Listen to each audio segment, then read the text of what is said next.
Assalamualaikum warahmatullahi wabarakatuh. Sahabat yang beriman, jin merupakan salah satu makhluk Allah yang dekat dengan manusia. Karena jin memang selalu berniat untuk mengganggu dan menguji manusia bagaimanapun caranya. Dalam Sahih Bukhari dari Abu Hurairah radhiyallahu anhu, ia berkata bahwasannya ia pernah membawakan pada Nabi SAW wadah berisi air wudhu dan hajat beliau. Ketika ia membawanya, Nabi SAW bertanya, "Siapa ini?" "Saya Abu Hurairah," jawabnya. Beliau pun berkata, "Carilah beberapa buah batu untuk kegunakan bersuci, dan janganlah bawakan padaku tulang dan kotoran." Abu Hurairah berkata, "Kemudian aku mendatangi beliau dan membawa beberapa buah batu dengan ujung bajuku, hingga aku meletakkannya di samping beliau dan aku lalu pergi. Ketika beliau selesai buang hajat, aku pun berjalan menghampiri beliau dan bertanya, 'Ada apa dengan tulang dan kotoran?' Beliau bersabda, 'Tulang dan kotoran merupakan makanan jin. Keduanya termasuk makanan jin. Aku pernah didatangi rombongan utusan jin dari Nasibin, dan mereka adalah sebaik-baiknya jin. Mereka meminta bekal kepadaku, lalu aku berdoa kepada Allah untuk mereka agar tidaklah mereka melewati tulang dan kotoran, melainkan mereka mendapatkannya sebagai makanan."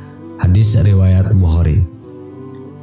Begitu pula dalam hadis lain dari Abdullah bin Mas'ud disebutkan, Rasulullah SAW bersabda, "Janganlah kalian beristinja atau membersihkan kotoran pada dubur dengan kotoran, dan jangan pula dengan tulang, karena keduanya merupakan bekal bagi saudara kalian dari kalangan jin." Hadis riwayat Tirmidzi. Juga diceritakan dalam hadis lainnya bahwa setan makan dengan tangan kiri, sedangkan kita diperintahkan menyelisihi setan dalam hal tersebut. Lantas, seperti apakah bentuk makanan jin dan setan? Berikut 8 makanan jin dan setan yang wajib kamu tahu. 1. Makanan yang tidak disebut dengan nama Allah.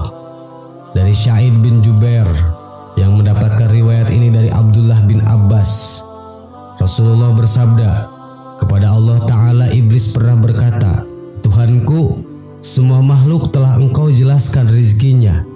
Pungkas makhluk terlaknat ini seraya sampaikan tanya, di manakah rezeki bagiku?' Allah Ta'ala berkata, menjawab pertanyaan setan tentang rezeki mereka, 'Di dalam makanan yang tidak disebut namaku.' Hadis riwayat Ad-Diyah. Setiap makanan yang tidak disebutkan nama Allah saat memakannya sangat disukai setan, karena itu adalah rezeki bagi mereka.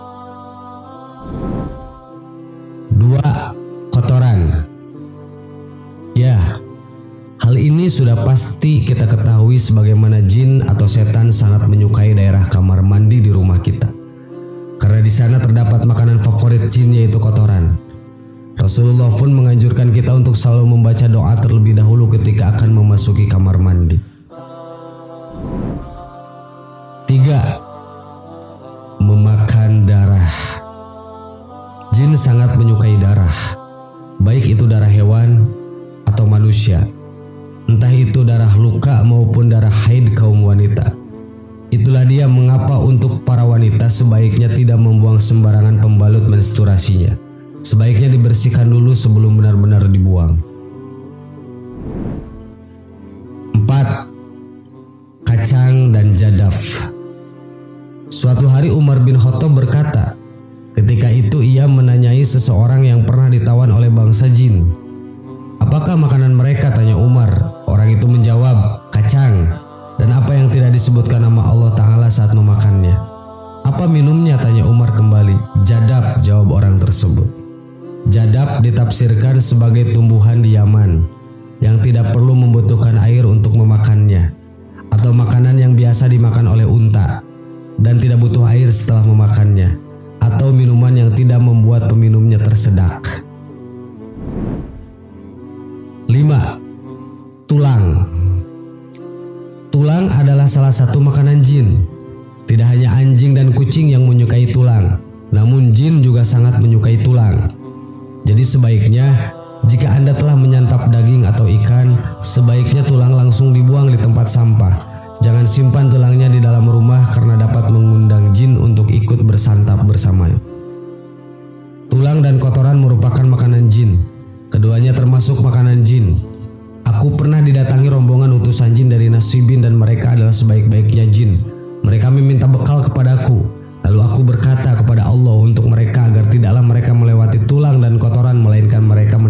menggunakannya sebagai makanan. Hadis riwayat Bukhari. 6. Janin bayi. Yang lebih mengerikan lagi, jin atau setan juga gemar makan bayi dalam kandungan. Biasanya untuk wanita yang sedang hamil, tidak diperkenankan keluar malam tanpa pendamping dari suami atau keluarga. Alangkah baiknya jika bayi dalam kandungan dibacakan selalu ayat-ayat suci Al-Quran atau ruqyah demi menangkal pengaruh-pengaruh jahat dari jin dan setan. 7. Bangkai. Indera penciuman manusia sangat sensitif terhadap bau bangkai. Bahkan bisa membuat kita mual dan tidak selera makan ketika melihat, mencium atau aroma bau bangkai. Namun anehnya, bangkai justru menjadi makanan favorit para jin, baik itu bangkai manusia maupun hewan. Bangkai hewan yang dengan tidak menyebut nama Allah saat disembelih. 8. Makanan yang dimakan dengan tangan kiri. Jika salah seorang di antara kalian makan, makanlah dengan tangan kanannya. Ketika minum, minumlah dengan tangan kanan, karena setan itu makan dan minum dengan tangan kirinya. Hadis riwayat Muslim. Keterangan ini tidak termasuk bagi yang selalu kidal. Sahabat yang beriman, itulah 8 makanan yang disukai jin dan setan. Semoga bermanfaat. Amin. Wallahu alam. Assalamualaikum warahmatullahi wabarakatuh.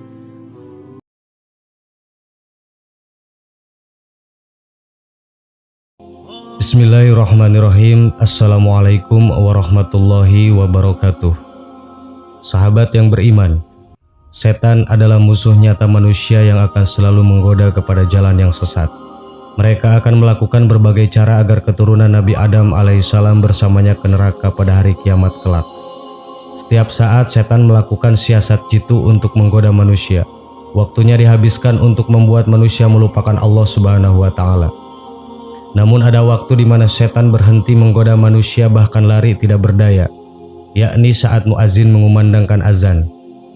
Ternyata azan bukan perkara sederhana bagi setan. Mereka akan mengalami kondisi buruk ketika panggilan sholat itu diserukan. Seperti apa kondisi setan saat azan berkumandang? Berikut ulasannya. Azan merupakan panggilan Allah untuk para hamba melaksanakan ibadah sholat 5 waktu.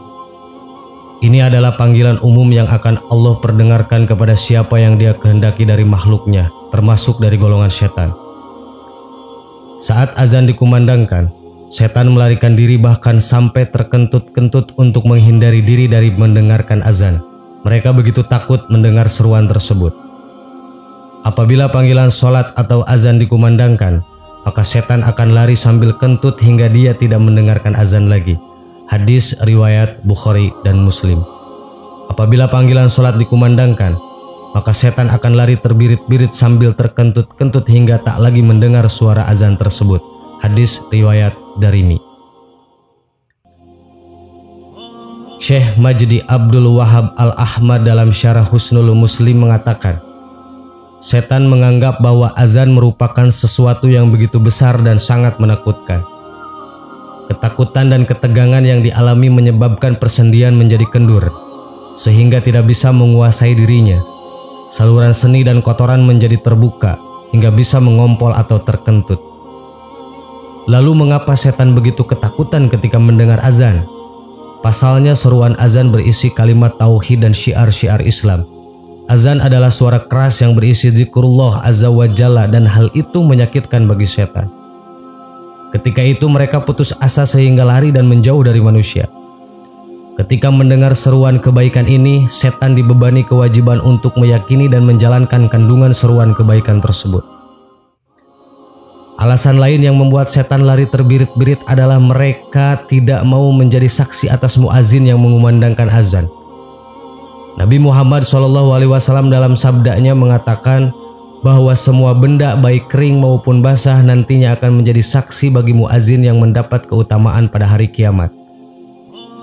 Tidaklah azan didengar oleh jin dan manusia, batu dan pohon, kecuali mereka akan bersaksi untuknya. Hadis riwayat Abu Ya'la. Namun jangan senang dulu, karena setelah azan selesai, setan akan kembali lagi dengan cepat menggoda manusia. Maka apabila azan telah selesai dikumandangkan, ia akan kembali Dan apabila iqomah dikumandangkan, setan akan segera berpaling. Jika iqomah telah selesai dikumandangkan, ia akan kembali lagi untuk mengganggu manusia, hingga ia membersihkan dalam hati seseorang dengan mengatakan, "Ingatlah hal ini dan itu," dari hal-hal yang sebelumnya tak ia ingat. Abu Muhammad berkata, "Suwiba" maksudnya adalah didirikan. Hadis riwayat Darimi. Jadi setelah mendengar azan, umat Islam sebaiknya langsung bergegas mendirikan sholat. Hal ini untuk menghindari godaan setan yang lebih dahsyat lagi. Sahabat yang beriman, itulah waktu di mana setan berhenti menggoda manusia. Semoga Allah Subhanahu wa Ta'ala melindungi kita semua dari godaan dan hasutan setan laknatullah. Amin. Wallahu a'lam. Assalamualaikum warahmatullahi wabarakatuh.